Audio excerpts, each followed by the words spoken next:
Space Action Podcast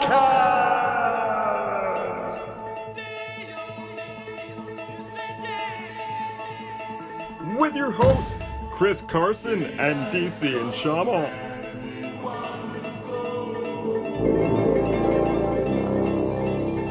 Welcome to Space Action Podcast, a division of Space Action Heroes, a webcomic you can find at spaceactionheroes.com. I am the ghost with the most, DC and Shama. I am the ghost with the unfortunate least, Chris Carson. Happy Halloween! Happy Halloween! Bitches! We're back! It's a spooky episode. It's a spooky podcast of Halloween fun! Every person who listens to this is going to get cancer. Spooky! Oh, spooky! Oh. So we're kind of doing a, all-around spooky content one today. Spooky content-ish? Yeah. We're going to be talking about the 25th? No. 30th anniversary of Beetlejuice. Of Beetlejuice. Who's no ordinary ghost. You don't want his help. Can you be scary? What do you think of this? Now, the party's over. You want somebody out of the house? I want to get somebody out of your house. But the fun has just begun.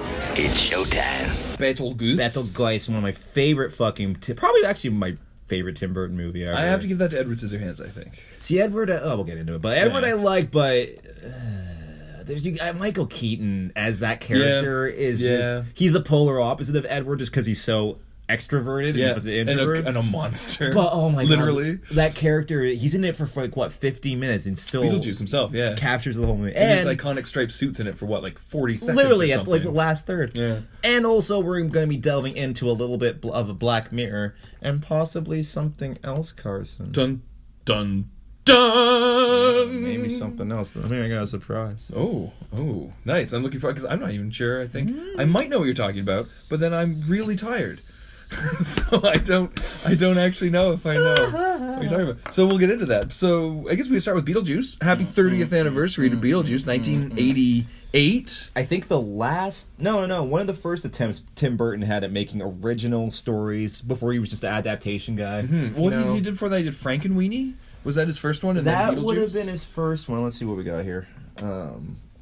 Beetlejuice. Oh yeah, that's the header.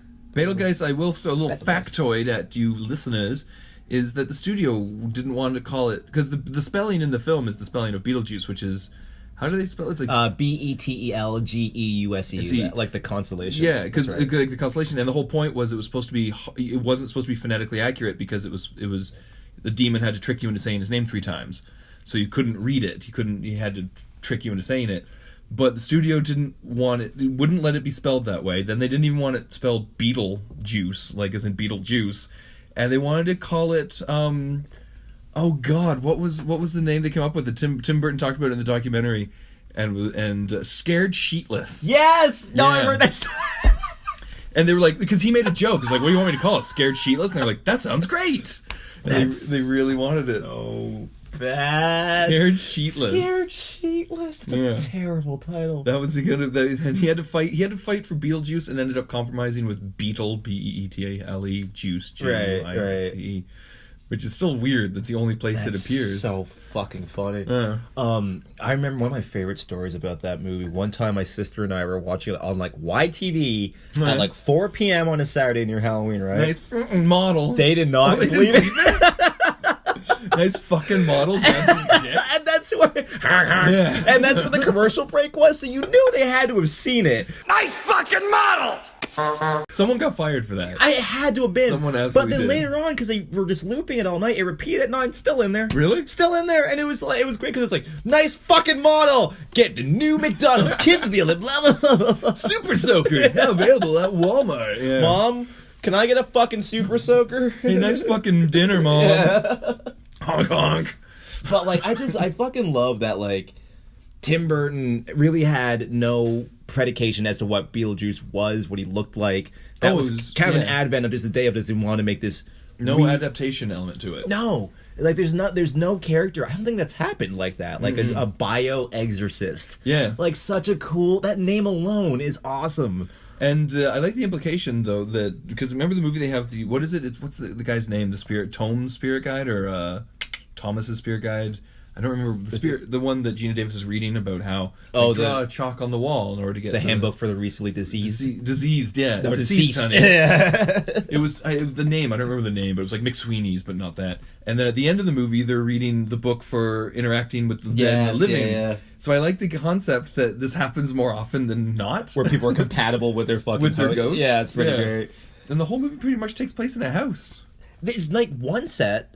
Yeah. The only time they leave is at the accident at the very beginning of the movie. They go into town. And oh my god, like, I just love even just the before and after of the Dietz's house versus the monstrosity. Honey, we are home. Yeah. Yeah. That fucking abortion of a fucking interior design job. That Catherine, if you don't let me gut out this house. It looked like what Tim Burton would make his house look like if he was single.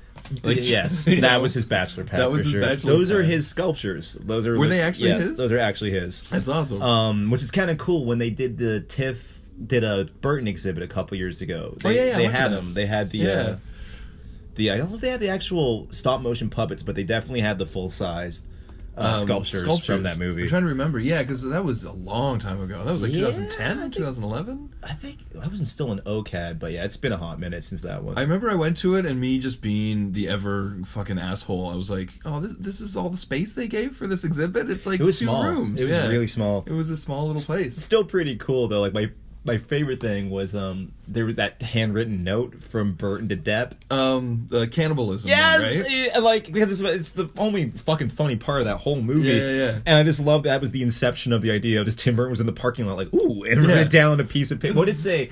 It was his line from the movie. It's legit, just like Johnny. I was thinking when they entered the chocolate room, Wonka could say something funny like everything's edible, even me, but that's called cannibalism. Yeah, think about it, Tim, or something like that.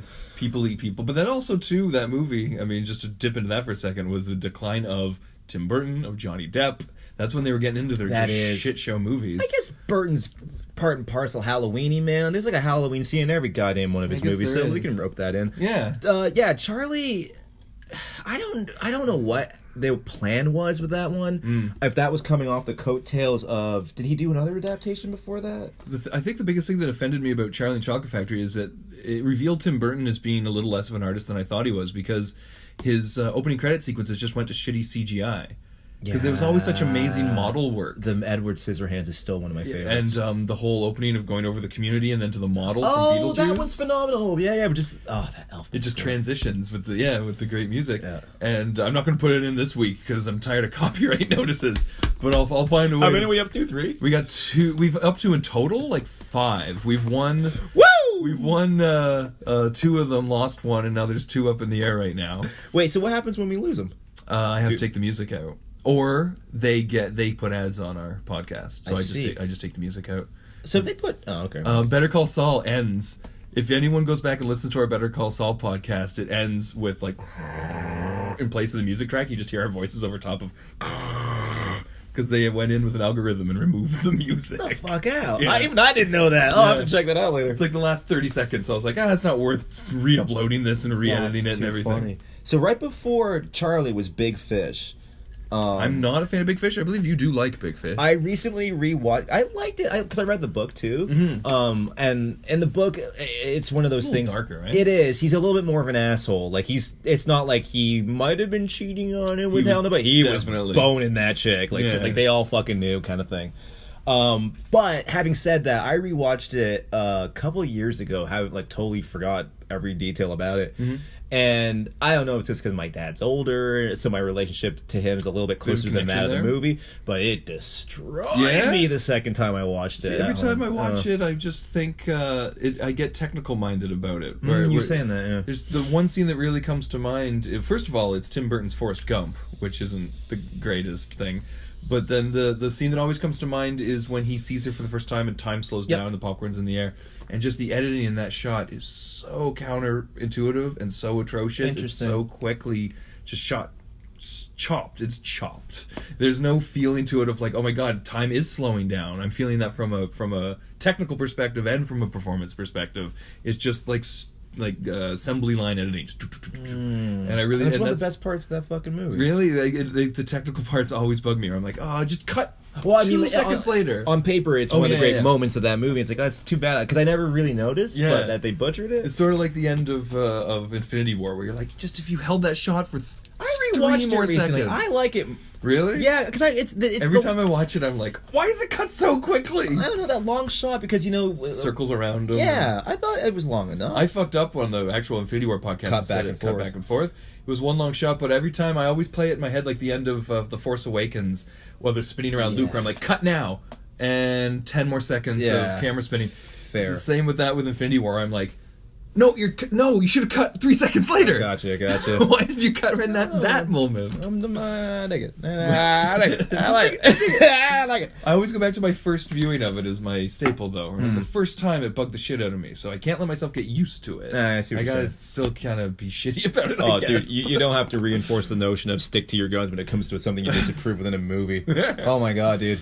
Fucking Last Jedi, I'm still taking that to my grave, but it ended a relationship for me, for God's sakes. Like, literally. Probably ended a lot of relationships. Yeah, right? I wonder how many other people broke up over Last fucking Jedi. It's like there's people arguing about, like, Obama and Trump, and if Last Jedi is good or bad. Ryan Johnson destroys relationships. And families. Yeah, that's gonna be on his tombstone. Oh, God. Oh, God. But, yeah, it was Big Fish, and then I guess the first adaptation he would have done, actually he did a couple, Batman straight out of the gate is. Pee-wee's an adaptation, right? It was a show first? No, the show came second, but I think it was like Paul Rubin's stand-up, I believe. Oh, and they just ran with the kind of character? conceptualized it and then turned it into a story for him. Because I know the show definitely came after Pee-wee's Playhouse. Okay. Who wrote it? Because Pee-wee's Playhouse as a kid always the weirded me out. fuck out of here. Phil Hartman wrote Pee-wee's Big Adventure? The same Phil Hartman? Fucking A. Really? The goddamn man from Brantford, Ontario. The Phil Hartman wrote The Pee-wee. Phil Hartman. Wow. That's really cool. Yeah, I didn't know that.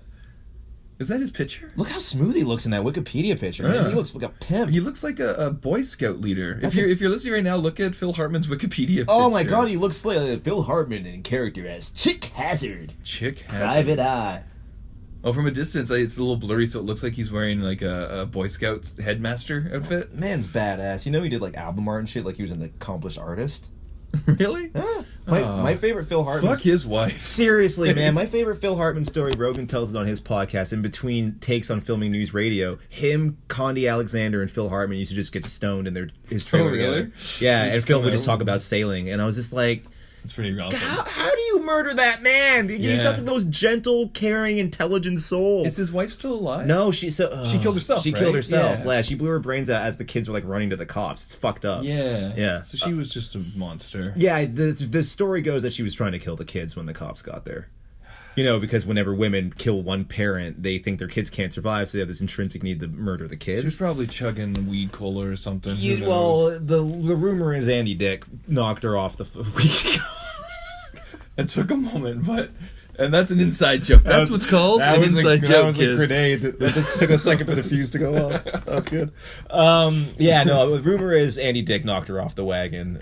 Brandon, and then it's funny. The whole cast of News Radio, man, because Foley had a very similar story where he was dating a woman, and the whole cast was like, "You got to get rid of her." Oh, that's the one who's still milking him for. They're like, she's gonna ruin you, and she did. And Phil's wife murdered him, for Christ's sake. I wonder how the second ex-wife is working out, because it's funny because I was going through. I just spent an evening once watching Dave Foley clips on YouTube. Yeah. And I watched the interview where he talked about his divorce, his interview about how he met a new woman who was amazing, and then the interview where he was talking about how he's divorced from her, all in the span of like 20 minutes. I was like, oh my god. It's like such hills and valleys. Yeah. Like, yay! Oh, David. Oh, Jesus. And then it ended with his stand-up.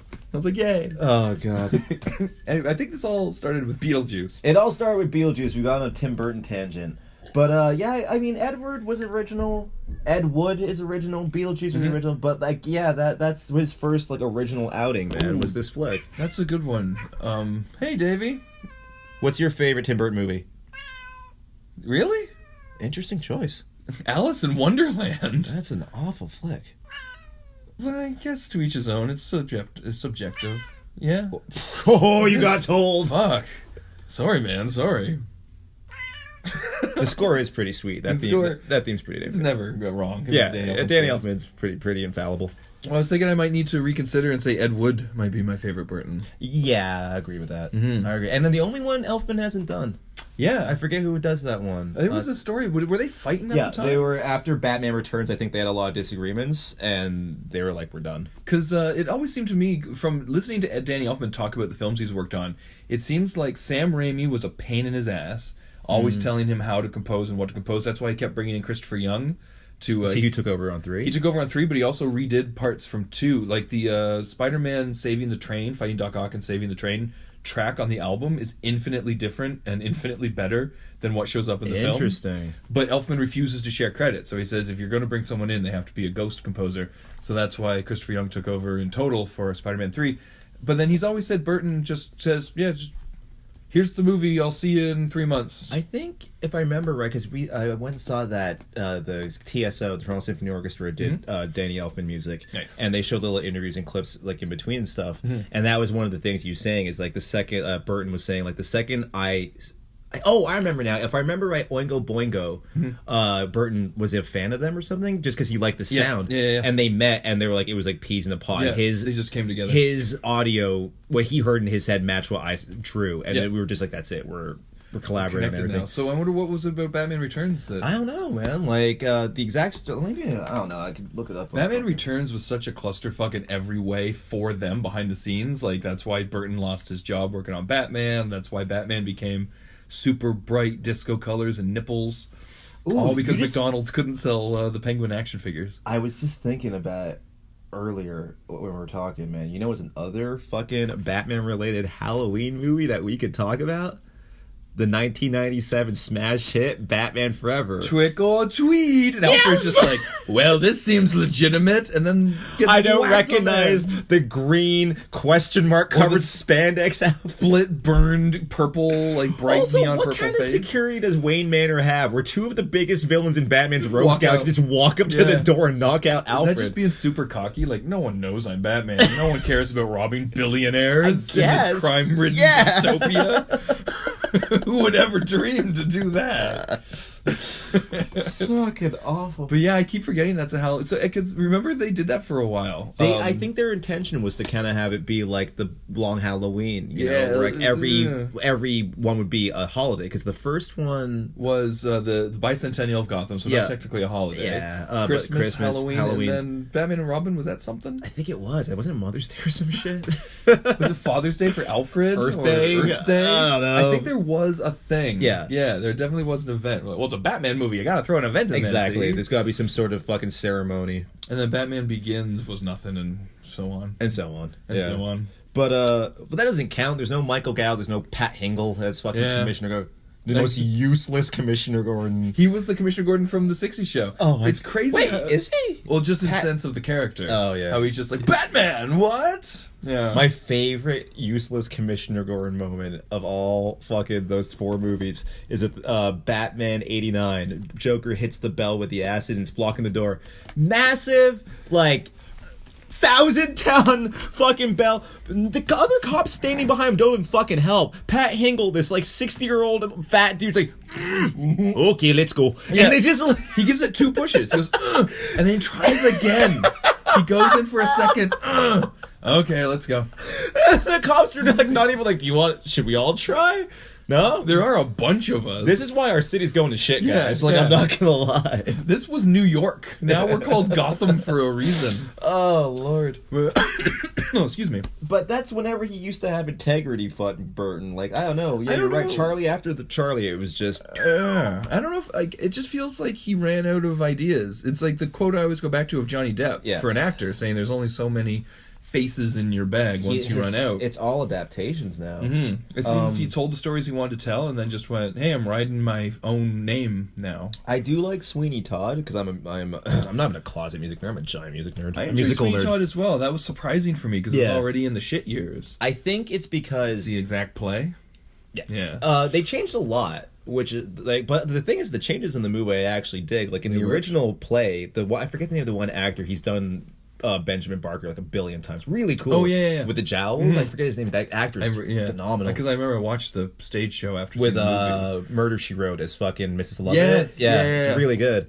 But I like the changes they made, where they made Todd and Mrs. Lovett like in their 40s, not their like 70s. And then Toby's not, for lack of a better term, mentally delayed. He's not. Is that the was PC he term? that in the? Because in the book, he's constantly. That's how when he's grating the meat. He has like this weird thing he mumbles, because Pirelli beat the shit out of him the whole time. Yeah. He has like this thing. It's like, Toby's a little bit slow. Oh, that song he sings where he's like, I'm not as smart as the others. The little kid plays it off in the movie as I'm not as smart as others. But I think in the original it was like he's a little not Do we there. have to be politically correct? People are just dumb now. Can't dumb people just be fucking dumb? But I think Toby's He's a thing little, was like like, that he messed was up off. in the head. Yeah, he was totally off, and he was like 30. Like, what do you call it? Joanna and Anthony are like in their 20s or 30s. Okay, so like everyone's just dropped by like a decade in the Burton version. I'm like, this works way better. Like stupid teenagers would have this plan. A crazy 40-year-old would be that bad. Like, can you imagine a psychopathic 70-year-old? You gotta be really fucked up. Yeah, like holding that for so long. Yeah, so I dig all the changes he made, and especially in the time period it's set at 70, you would not be alive You'd anymore. be dead. You'd be fucking dead. The one complaint I have, I remember watching this interview with Depp, and he was just like, I rehearsed the lines and singing while I was filming at World's End. I'm like, is that why Todd sounds exactly like Jack Sparrow? Yeah, he really does. There's no variation at all. He really does. Oh, Depp, he's just given up. You hear they're rebooting Pirates of the Caribbean? Can we talk about this? Okay, I know this is a Halloween. This is Ghost Pirates in Pirates of the Caribbean. That's true. So hey, that's very Ghost Halloween-y. Pirates are totally Halloween. And we got to get to Black Mirror and our special surprise treat as well. But yeah, it's the Deadpool guys, right? Make it a clean cut. I'm going to pretend like I didn't just cut a whole bit out where we were looking this up and make people think my brain remembered this. Come on. It's the Deadpool guys. The Deadpool 2 guys or the Deadpool 1 guys? Good question. Really good question. Deadpool 2 fucking sucked. It was pretty bad. It wasn't bad. Well, it was the Ninja Turtles 2 to Ninja Turtles 1. It just felt like, because what I loved the most about Deadpool was it had such a big 360 middle fingers fuck you to like the superhero movies, to the industry, to how like Ryan Reynolds. Yeah. And then the sequel was just so fit into this fucking cube of establishing a universe. To use an analogy, it's the difference between a dog biting you with teeth and without. Yeah. You're still being bit by a dog, but one was doing a lot more damage than the other. Yeah. And it just felt like, oh, look at us, we're rated R, so we're going to say cheeky things, but not really. It's when Brad Pitt shows up? Yeah, Woo. it's one of those characters. It's one of those characters that if you water it down, you fucking notice. Like Iron Man 2, you can water down that character and like you don't really notice. Like he's still being charismatic. But whenever Deadpool's like snapping a collar around his neck and saying, "Kill me instead, I'll sacrifice my life for you, kid. I almost left to die." Yeah. Not but 40 minutes to go. I'm like, the psychopath. And I stand by the fact that it would have been a million times better movie if Deadpool had died at the end, gone off to heaven with Vanessa, and then his bottom half from the highway who regenerated the top half showed up. You're like, why'd you guys leave me on the highway? That would have been brilliant. Yeah, I think it's the Deadpool 1 writers. Deadpool 1 writers, interesting. But, so happy 30th anniversary to Beetlejuice. Happy 30th anniversary. Fucking amazing movie. I'm not sure what else we got. I mean, yeah, man. One of the greatest Elfman scores. Probably one of my top 3 favorite Alec Baldwins. Yeah, you know what I'm saying? Sure. Like, because what are your other two? 30 Rock, Hunt for Red October. No, 30 Rock. Either Glengarry Glen Ross or The Departed. Oh yeah, Glengarry. Oh yeah, those are great examples. Yeah, I don't know which one. Glengarry. I'd have to. What do you want of these health freaks? Go fuck yourself. Yeah, come on, he's awesome. He's. I think he's. Yeah, I'd have to give him to Glengarry over Departed. Or another really good one is Mr. Leonardo from the Clerks cartoon. Oh, he was Mr. Leonardo. Holy shit, that's one of the funniest cartoon characters. I completely forgot about that. He's one of the funniest, like, on that show. And what's great, I think Kevin Smith mentioned it in an interview recently. He was like, he met Alec Baldwin recently, and they were like, he was like, we worked together, like, technically, like, you were on a cartoon that I made. Right. They never met? And he's like, yeah, no. Until then, he was just like, yeah, I know, it's Mr. Leonardo. He's like, how do you know? He's like, because every fucking day someone reminds me. And I'm like, I love that character has that lasting power. He's hilarious. Yeah. It's so weird to see the transition of Alec Baldwin from being, like, a young Irish drunk asshole to when he was. I watched him on Comedians in Cars Getting Coffee, where he's become old and super effeminate, and he's just always telling tales of his theater time. I think it was 30 Rock was his tipping point. Yeah. I think that was sort of like his AA. He's having a good second life though as Trump though on SNL. I think he's been on like every week for the past ever. He was momentarily cast as Thomas Wayne in the Joker movie, and then not cast the next day. Shit. That would have been weird seeing him as Thomas Wayne. He's too recognizable. Did you see that one clip he did where it's Trump interviewing Bill O'Reilly and he's playing both of them? No, I haven't actually seen most of his SNL stuff. I don't really crazy. watch SNL. Just because the way they're building it, like the cameos they're fucking getting. Like Kavanaugh was Matt Damon. I remember Bernie Sanders was Larry David. Larry David. Yeah. Like it's just the people they're pulling to get to play those opening skits are fucking genius. It's because I never watch it actually live, and YouTube always says this video is blocked in your country. That's right. Well, what you gotta do is find that one that just mirror images it. Flips it. Yeah, that's the way to go. Speaking of mirror images, the second part of our Halloween podcast. Oh, nice. Transition is Black Mirror.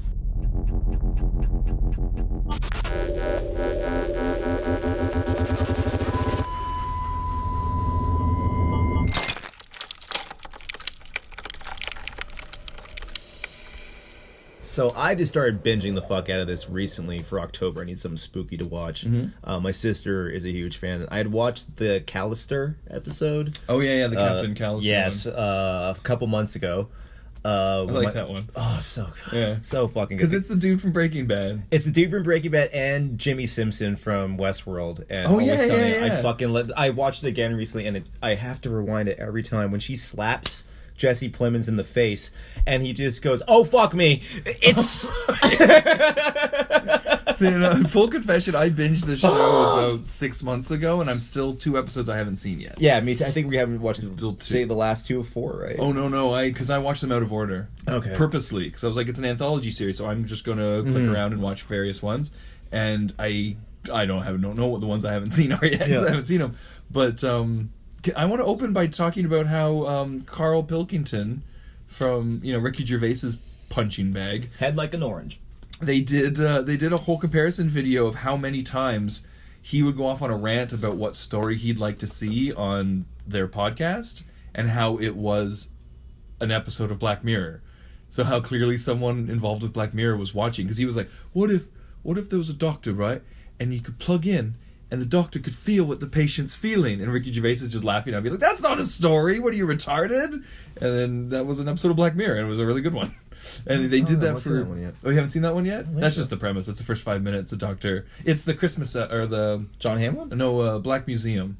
Okay, that's definitely one I haven't seen. Yeah, people say that one kind of ties them all together in a weird way. Kind of, but no, because that one is 3. It's an anthology series episode of 3 stories.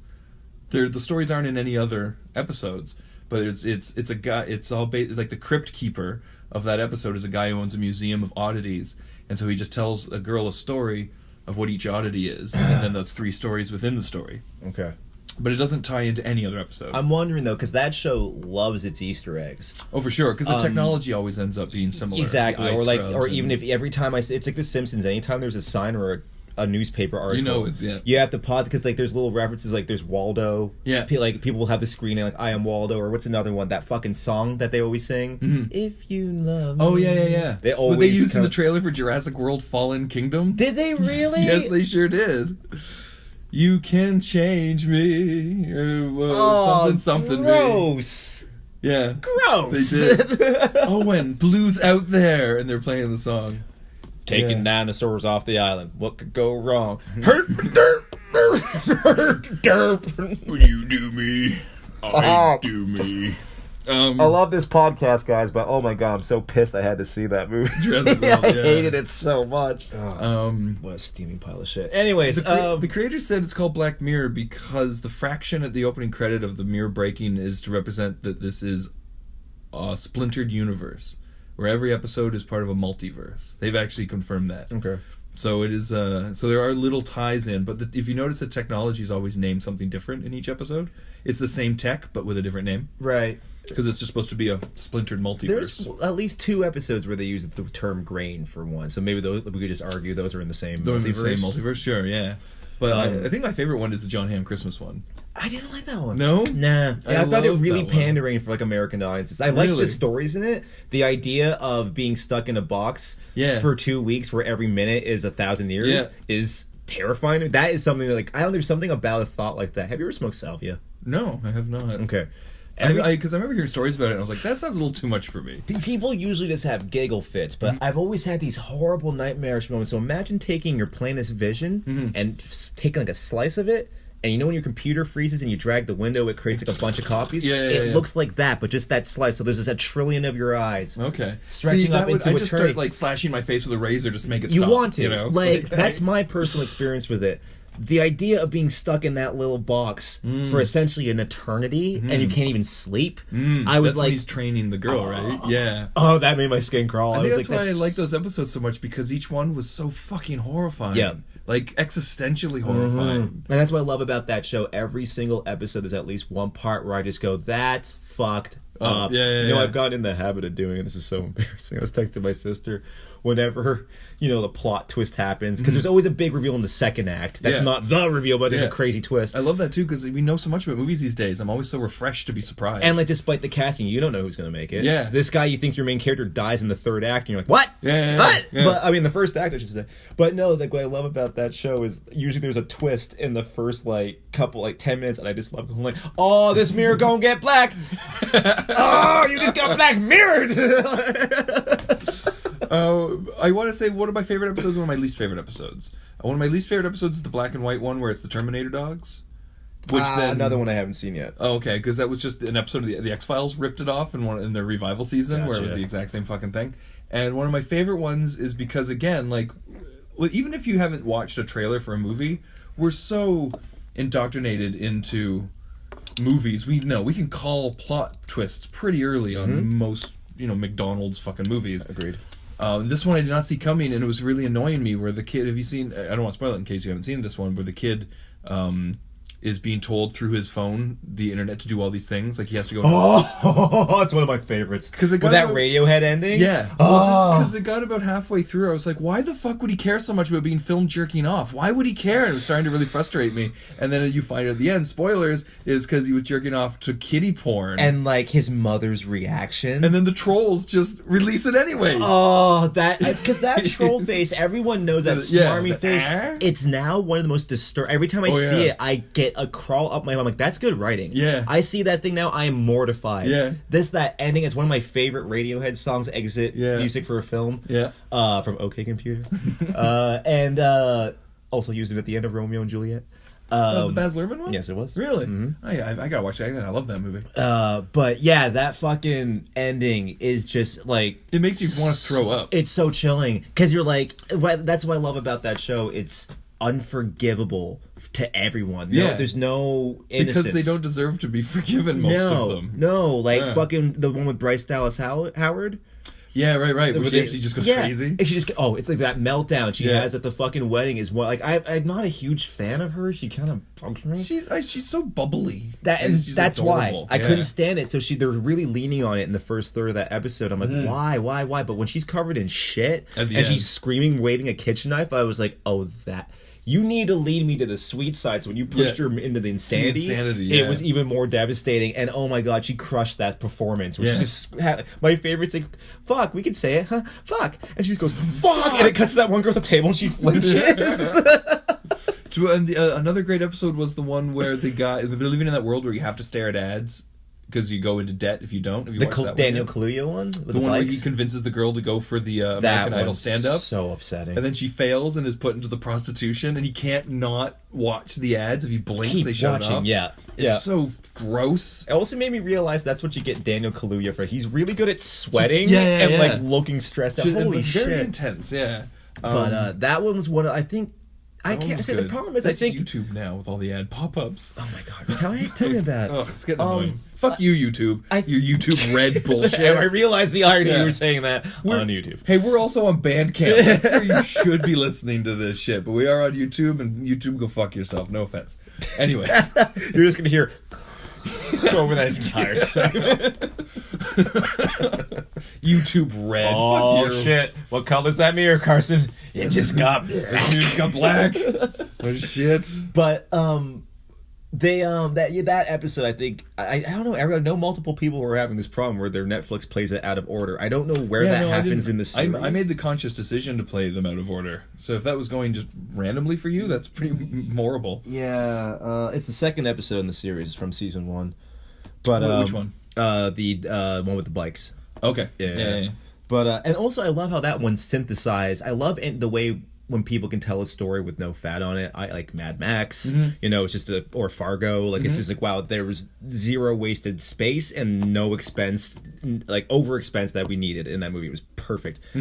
I love how in that episode they synthesized our culture. What do you essentially do? You physically exert yourself to earn some wages. Yes. And what do your efforts do? It goes to power a machine. Yeah. So get on the fucking bike and we'll give you your pit wages and you go home. Yeah. Like there's no mall. There's no middleman. No. There's just your fucking bike. And You have a bike and a while bed. you're on the bike. Yes. Like it was, I was like, that is like if you asked an autistic kid to describe what people are like. That's essentially it. Like I'm pretty sure if we mined it, we'd find it's a Carl Pilkington concept. Probably. You just YouTube that. If you're listening to this, YouTube Carl Pilkington Black Mirror, and they laid out all the examples, like when they did Amy Schumer's ripping off of all the jokes. That was like an hour-long video. This one's a little shorter, but it just So shows... YouTube it and fuck you. And fuck you. No, you know what?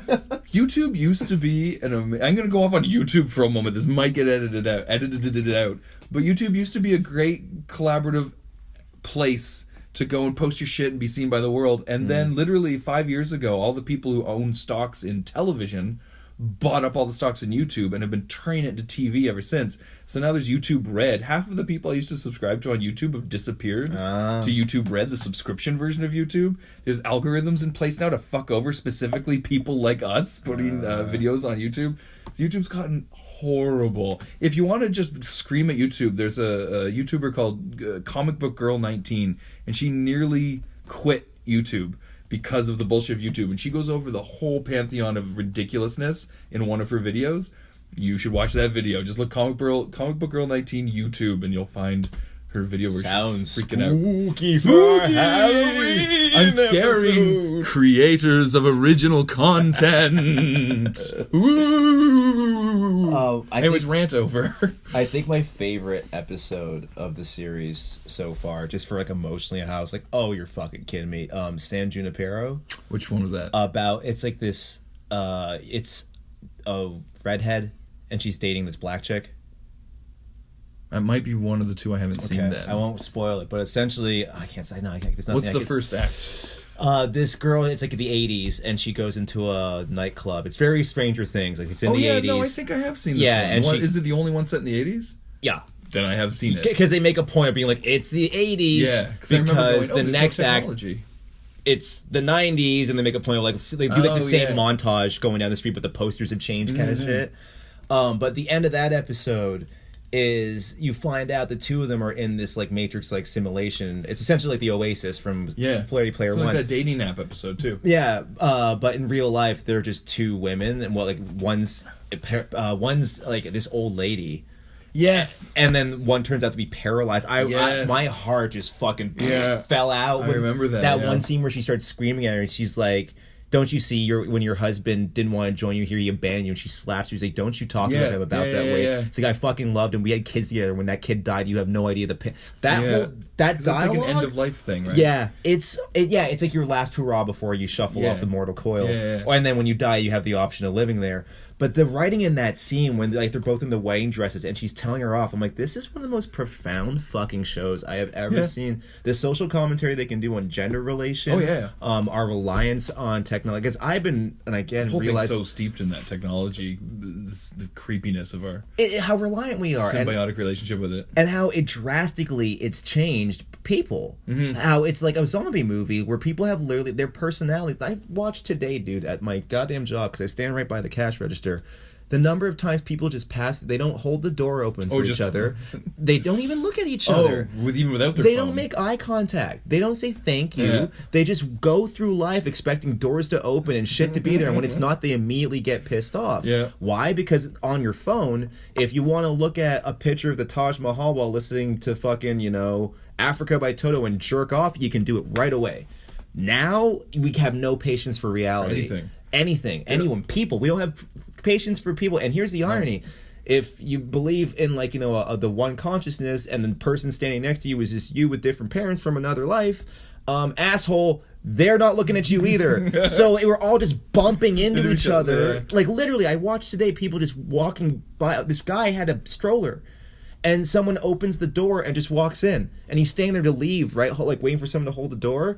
These two kids walk right by him, out the door, just push past him. And I'm like, no one gives a shit anymore. Yeah. We've all become, like, this fake version where our social media self is more important now. Exactly. It's become more important than our real self. So much so that fucking Jessica Chastain. That fucking Bryce Dallas Howard episode is becoming a reality. If I'm not mistaken, in China, your rating it determines what kind of apartment you can get. Yeah, it 100% does. It's Meow Meow Beans from Community. It's fucking insane, man. It really does, and they're really trying hard to do push that it here. It's and I'm like, this is getting sick. Like, this is a weird hive mind that's obsessed with this fucking technology that was meant to unify us, but has divided us so fucking badly. And it also, the spread of information is too quick now. Yeah. Like, you used to have maybe a town crier would come by and tell you something to get you a little riled up. You'd forget about when you go out and milk the cows the next day. Now you have this immediacy of being angry. Every morning I wake up and I'm pissed off because I have to see if the world's ending. So I check, like, Doug Ford, Donald Trump, to see what's going on CNN. And I'm like, every morning I'm fucking angry now. And then I think I'm getting addicted to those chemicals as brains do. They're highs, dude. Right? Yeah. And that's the thing. I was listening. I finished that book of the Mark Manson one. I recommend it to everyone. The Subtle Art of Not Giving a Fuck. He has a part where he talks about what do these things show us, though, when we look at the outside world. It shows us the cream of the crop, the best of the best, the tallest this, the most expensive that, or it shows us the worst of the worst: terrorism, fucking disease, poverty, like all this, like, polarized society that we live in. So we're sitting here thinking that's all there is like these two extremes. And realistically, if you put your phone, 10% of each side screaming at each other. Yeah, the rest of us if you put your phone down and take a walk down the block and walk around, people are just like, "Hey, what are you doing?" I'm just trying to get through my day. Yeah, I don't know. Yeah, you seen in my wallet? Well, like no one gives a shit. It's like when like, even say Donald Trump says something horrible, there's 100,000 likes, and I'm like, that's it. He's got 50 million followers. That means only 100,000 people are monsters worldwide. But then it seems like it's everybody according to this little device. My dad always has this analogy. I think it's a Malawian analogy that empty tin rattles the loudest. You ain't got a lot going on upstairs. You're going to make the most noise about for sure. things. Yeah, you got to compensate, man. Exactly. So it's insane that this thing has never made us like so unified. If I want to have a live chat with a dude in Dubai, I can do it right now on this fucking thing. But chances are he'll whip his dick out and not talk about metaphysics. That's the problem. That's the black mirror of our world, is that we like to yell and whip our dicks out. I think that's the staple of humanity. I guess that's kind of the pivot point of that show, is that like this technology has been handed to such an irresponsible group of I don't think we were ready for it. No, definitely not. I mean, and the worst is that now that we've got it, through a science, the way we're exponentially improving it, making it faster and better, and it's like, but the species isn't catching up. No. It's been about like what, 30, 40 years of this stuff? We're still so tribalistic. Like we were Old West Cowboys. It was really opening my mind to the fact that I was looking into Old West stuff recently. We went tribal again. We basically came over from Europe, had no education system in place, raised kids on farms. They got angry, dumb, and violent, and started gangs up. And then in the late 1800s, early 1900s, the Federals had to go around and murder them all to stop train robberies, rapes, and murders. It's so we're so quick to fall back into our basic program so easily. Yep. So easily. So we're only as a incredibly poignant man once said, we're only as good as society allows us to be. Yes. Fucking A, right. I like also... that was the Joker, by the way. In case anyone... it was a strange pull out of context. That was perfect. Context is perfect. Joker don't got no fucking social media page, you know what I'm saying? Yeah, exactly. This would be great. I love the way all these episodes really always come down to loneliness, desperation, self-preservation. It is very empathetic even like whenever this fucking monster dude is making copies of people so he can fuck with them on his little space, everyone's had those moments where you think about people you can't stand at work. Like, I would fucking love to use that dude as a footstool and take his face off and suffocate him. Like, oh my god, I could never do it if he had his aware, because I love the catch to that is that they are themselves in this Matrix. Yeah, I could murder a digital double without thinking twice about it, but as soon as he's like, wait, I'm real, I just in the real, I'm like, oh fuck, I can't do it now. I thought the same thing about the John Hamm episode where she's like, that's me, and you realize like, no, that is her. Because can you imagine like you feel sold out by yourself? Right. Like, are you fucking kidding me? No, all we are is a collection of like neurons and firing electrons, and that's going to sound ridiculous. Again, 2 hours sleep, people. But all we are is a collection of our memories and our ability to rationalize our environment. Yeah. So that is them in this Matrix. So horrifying. I couldn't do it. I couldn't murder them. I need like a Star Trek holodeck where they're just brain dead and go in and cowboy it up and slit throats and punch faces. But I love when he drags the kid in and murders the kid. Throws a kid at the airlock, or that fucking poor girl who's stuck being the monster. Yeah. Like she's like always gonna be, she's like Kelly from accounting or something. I'm like, oh my god, she's stuck in that horrible role. The one thing that didn't make sense is why they didn't have genitals. What was the he denies them all pleasure. But he didn't fuck them. Like, Kirk fucked everybody, and he clearly, like, again, it was an exploration of... He's God, so he could probably just pop if you wanted to. There. Yeah, he could take her face off. He could put stuff on. Yeah. I did like that it was, like, an exploration of, like, again, like, toxic masculinity and the 60s approach to women and equality, and then I like even so much so that once his group of people he was keeping held hostage kicked him out of the game... The new bridge looked like the J.J. Abrams era. It did, yes. I noticed that the second time. And she was the captain. And I was like, I like that they were exploring that evolution, but why wouldn't he be fucking them all?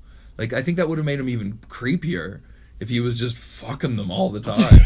And it's not like that show would have the audacity to go that far. To do it. Yeah. Because when he pulls the pants down, what's his name? The Jesse Plemons. Jesse Plemons. Oh, no, the guy from Westworld. I'm sorry, Jimmy Simpson. Jimmy Simpson. When he pulls his pants down and he has no genitals, they make a comment about, like, he doesn't...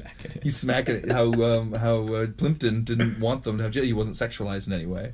I'm like, but Kirk fucked everything. Yeah, maybe this is a very wholesome version of, what was it, Space... Space Force? Space Action Heroes, I think. Space Action Heroes. I did notice on the second rewatch, I have to look up in the timeline what came first, issue 4 or that me watching that episode, because the Callister looks like... Does it? It's like a big fin. That's the problem with binging, right? It looks essentially like a stingray. Like, that's, again, the downside of binging, as everyone knows, is they all blend into one and you forget a lot of little details. Yeah.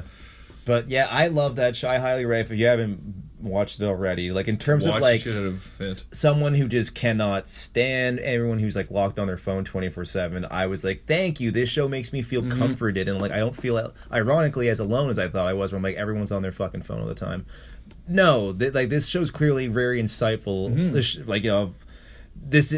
like a cautionary tale of like this what could be. Yeah, what could be. This is not, if we keep going about the way we're handling this thing, like a kid wielding their dad's gun, it's not going to end well. And I think that's insanely important right now. And for sure. I've never seen a show. I mean, I haven't watched a lot of Twilight Zone, but in terms of taking a modern day take on it, doing it so eloquently. And, I think Twilight Zone did it eloquently for the 1950s, which is obviously a completely different time. Yeah. And on a much more surface level, I want to add just the fact that it's surprising. Like, I think most people out there who regularly see movies, there's only a handful of plot lines you can always call it. Yeah. It's so refreshing to be surprised. And also, I like the length. Like, that's what she said. Sorry. Happy Halloween! Happy Halloween! There's some treats for you. Get my Snickers bar. But I like 45 minutes. 45. Some are a little longer ones. Like, I remember one, like an hour 52. It just ups the pace. It feels like there's less fat. Like, there's less time. Like, in 20 minutes, I'm like, oh shit, at least twice. You know, like... Well, I like that each episode is the length they need to be, because the black and white one was only 32 minutes long, I think. Right. And then the Christmas one, which I really like the Christmas one, it's like an hour and 15 minutes. It's okay. Like, when I say it feels like a Christmas episode of something. And also, like, usually on that show, there's a nice, smooth narrative. That one feels like 3 chunky segments. Yeah. But all with the similar concept, because it's where they're all... That John Hamm's charming. It's John Hamm's charming as fuck. I really hope he gets to be Batman. Dude, I would make a great Batman. that I'd man. watch John Hamm murder my family. Fuck, I watched John Hamm rock as he blows me. Like He's awesome. Yeah, he's amazing. He's so charismatic. Like I don't know. I just saw that what's it called? Bad Times at the El Royale. Oh, I haven't seen that yet. It's okay. It's more style than substance, but the style's good. It's really really good. Is that the poster with like Chris Hemsworth looking like Chris Pine from Wet Hot American Summer season? He likes to do 1? this. He likes to hold out his arms. He's Yeah, doing he that? does look. Yeah, he does the Chris Pine or Paul Rudd from Wet Hot American No, Summer. Chris Pine from the series. Remember he's the rock star in the cabin? No, I He's like, remember I'm just that. a secret rock star. And he comes out and he's all doing that. He looks exactly... He does it a lot. Yeah. And never buttons that shirt up, Chris. No. Not once the entire... Well, it's if I like look like pissing Chris rain and Hemsworth, he's yeah. walking around. I would be the exact same way. That's how I would just Touche. walk down the street Touche. if I looked like Chris Hemsworth. You just essentially walk out of the shower, maybe put on pants, Yeah. arms out. So if I was an attractive male, I'd be such a fucking asshole. Right? Which, again, brings me back to how I got to that. John Hamm, not an asshole. No, that yeah, man he has a seems- full audacity yeah. with the biggest dick, but he seems fucking charming as hell. He seems like he's genuinely nice. I know people have complained that he has a bit of a drinking problem, gets a little lumpy, gets a little violent. But, yeah. Oh, I just imagine, remember in fucking Baby Driver where he goes psychotic at the end? Just him drinking and driving Yeah. behind the wheel, cranking Queen. Yeah. Typically, when you can go that psychotic, it's because you've been there. Oh, yeah. Yeah. You're probably on something. I would But agree yeah, with Black that. Mirror. Watch it if you haven't watched it. Yeah, do yourself a favor, go down that rabbit hole. And what was our what I may or may not know what our surprise thing was? A little treat for Halloween. Speaking of horror shows, I saw a little film the other day that stars one Tom Hardy about a young man who has a love story with a creature from another world. You saw the Venom. I saw the Venom. We will eat both your arms and then both of your legs, and then we will eat your face right up your head. You will be this armless, legless, faceless thing, won't you? Rolling down the street like a turd in the wind. What the hell are you? We are Venom.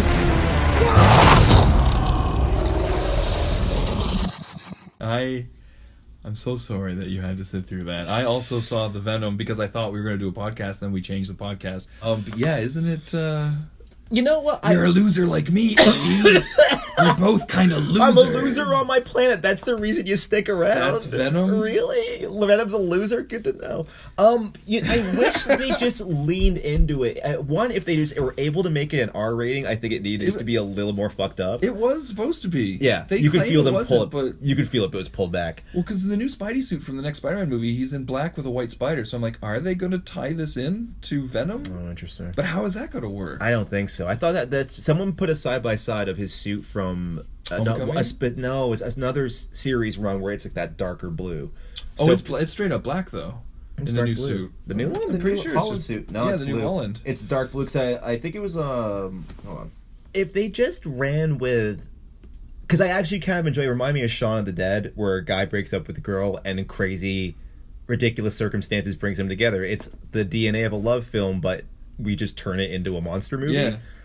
Even If though they- Venom doesn't show up until like the last 35-40 minutes.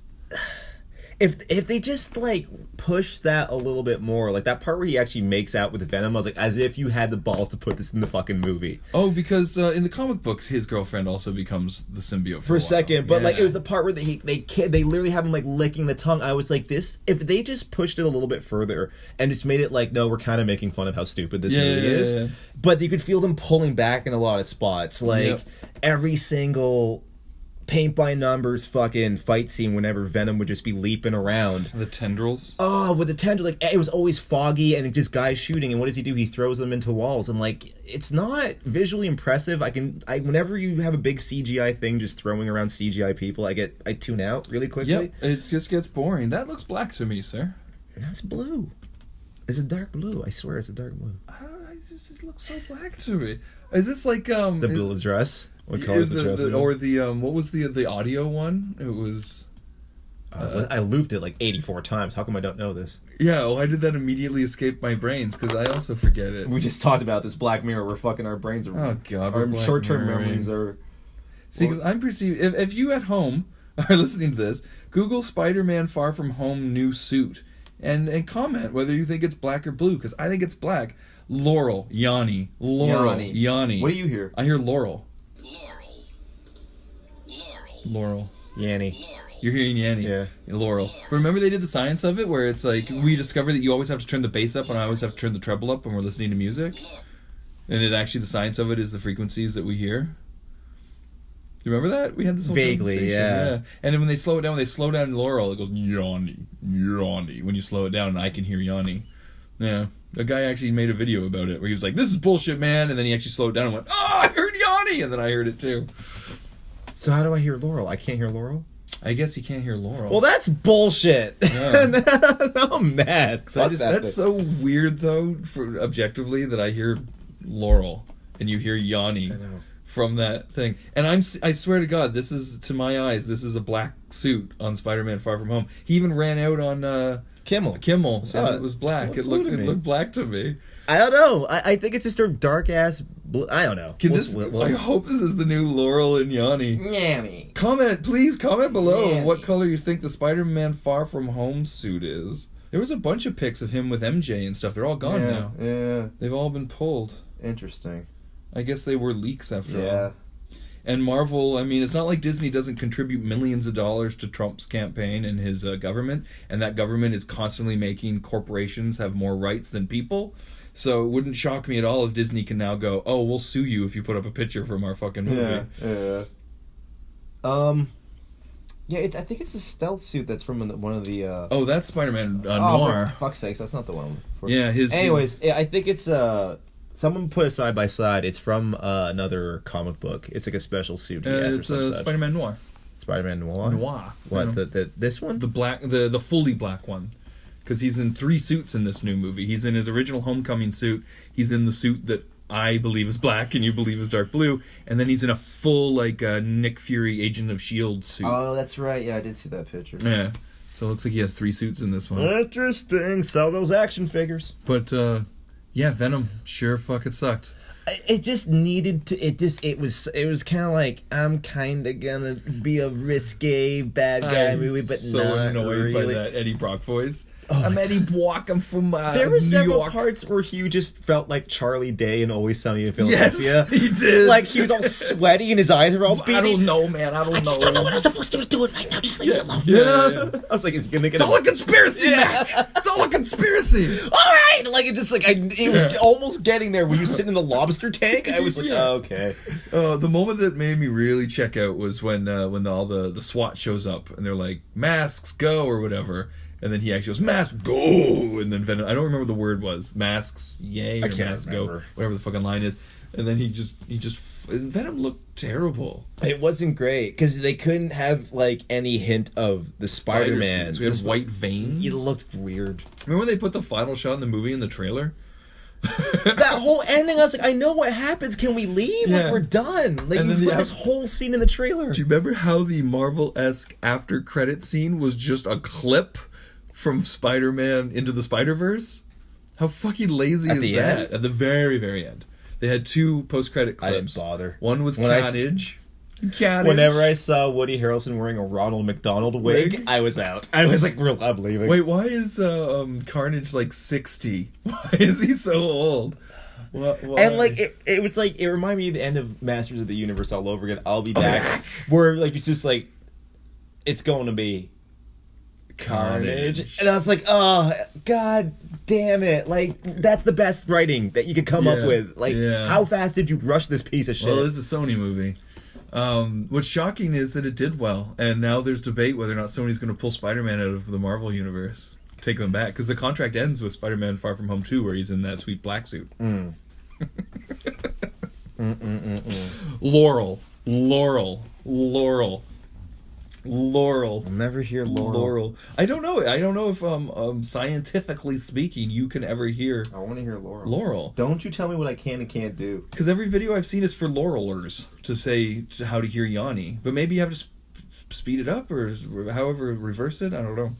Again, comment below on how to hear Yanni or Laurel if you hear Yanni.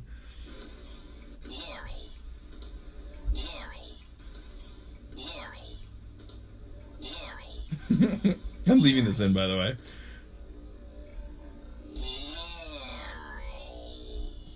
Do you hear Laurel? No! It's still Yanni? Laurel.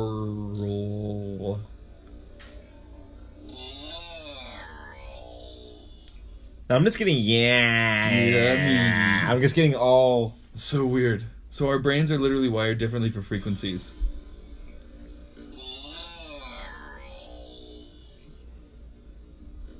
Okay, there's a video on how to do it later. I'm gonna hear both. I will hear both.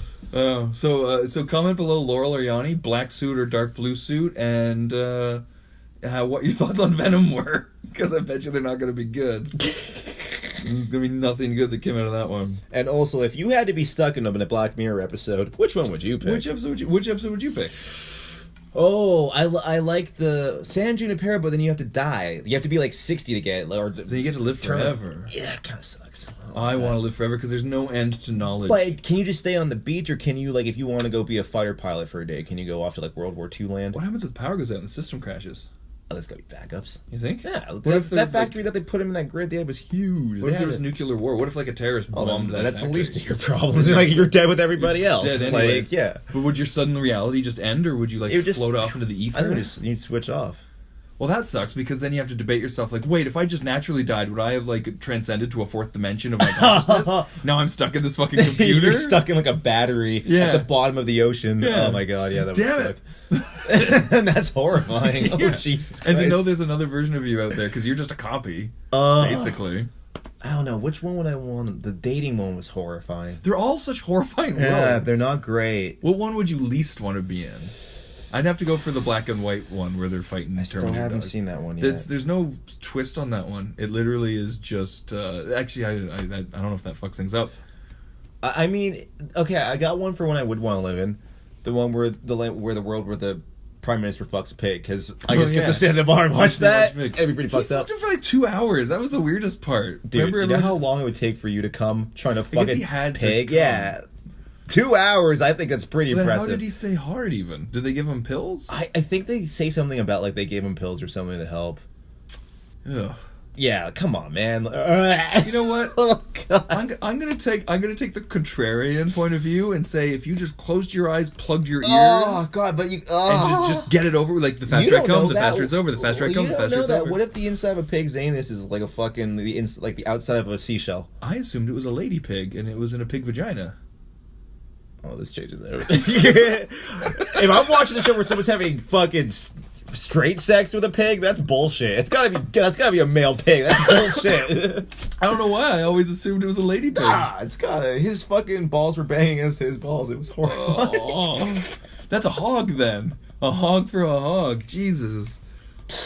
I love the reaction shot of the crowd where everyone it's like watching. Slowly got sick of it. Oh yeah, it's like whenever you're in high school and someone shows you a decapitation video and you just feel the pit of your stomach fall out. You're like, I now know that. Yeah, or like 2 girls, 1 cup. Yes, exactly. Yeah. Why? No, I don't want that in here. Everyone's like 3, 2, 1. It starts and they're like, this is this is exactly what I thought it was going to be. Horrifying. It took a while though because they were really into it, but then you went for like 2 hours. So by the end of the 2 hours, everyone was just like, ah. But I love the last shot of them being so happy in the public eye, and then the wife just so furious with them. Don't they do the Godfather? She closes the door on him. But I remember thinking, like, fuck you. He had to do that. Wouldn't you be supportive? Seriously, like, comfort your... Can you imagine if it was flipped the other way around and she had to perform a sexual act on her, and then the movie ended with her being like, ooh, you're spoiled now. You'd be like, what a bitch. Yeah. Equality means equal, guys. Jesus. But then again, we're getting mad at a fictional character. Maybe she's just a fucking cunt. Yeah, could be. Did you say gunt? Like a gut cunt? Yes. That's a gut, right? Gunt? Yeah, gut cunt. That's a gut cunt, yeah. No, I said it with a bit of gusto, so it came out gunt. Gunt. Gunt. Because she was an English cunt. I can't just call her cunt. It's an English cunt, yeah. Gunt. We're off the rails on this Halloween episode, by the way. Spooky Halloween. Ooh, Frankenstein dancing with Wolfman. Just to wrap up, last short one. Favorite Treehouse of Horror? Oh, that's good. Favorite Treehouse of Horror full episode or sketch? Ooh, let's do both. Because I honestly haven't seen any past about 10. No, I'm just counting 8 in a row. Because I love the first one.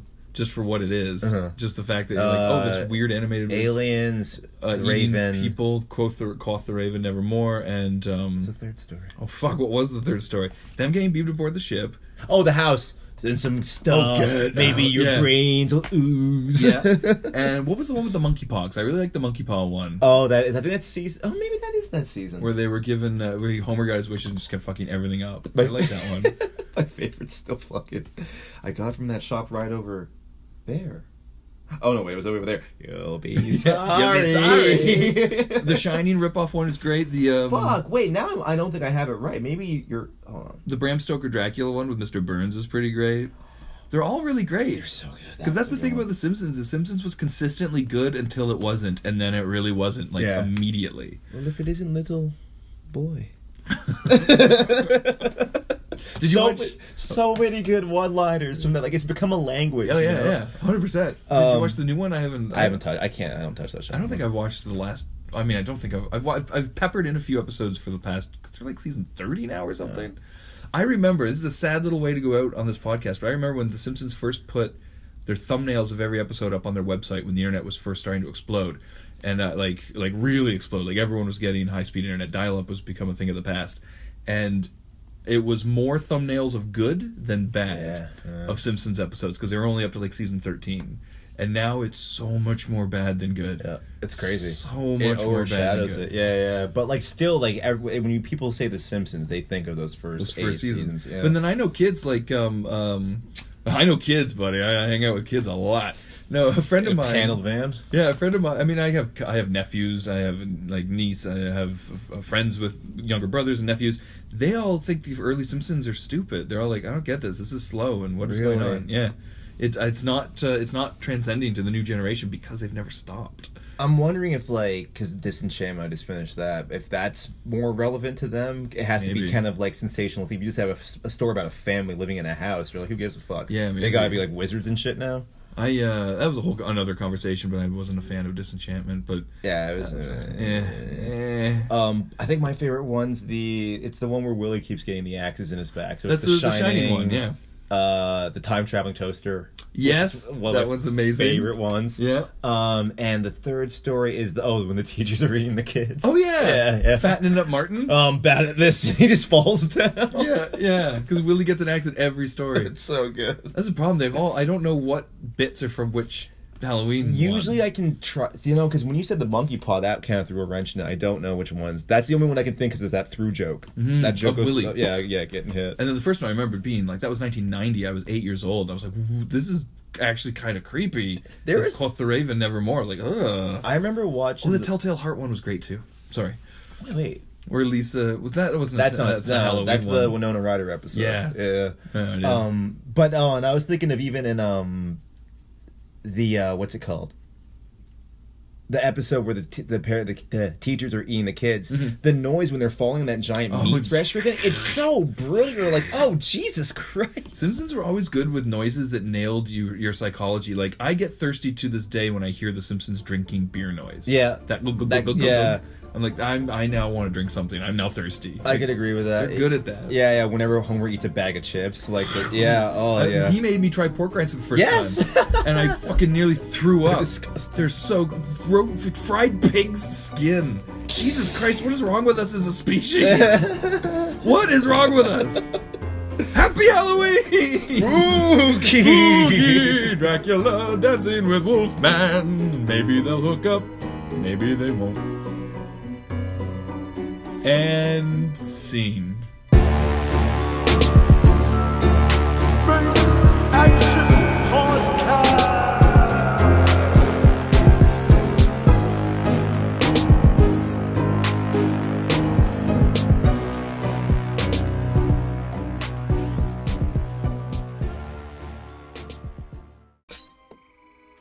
Trick or treat!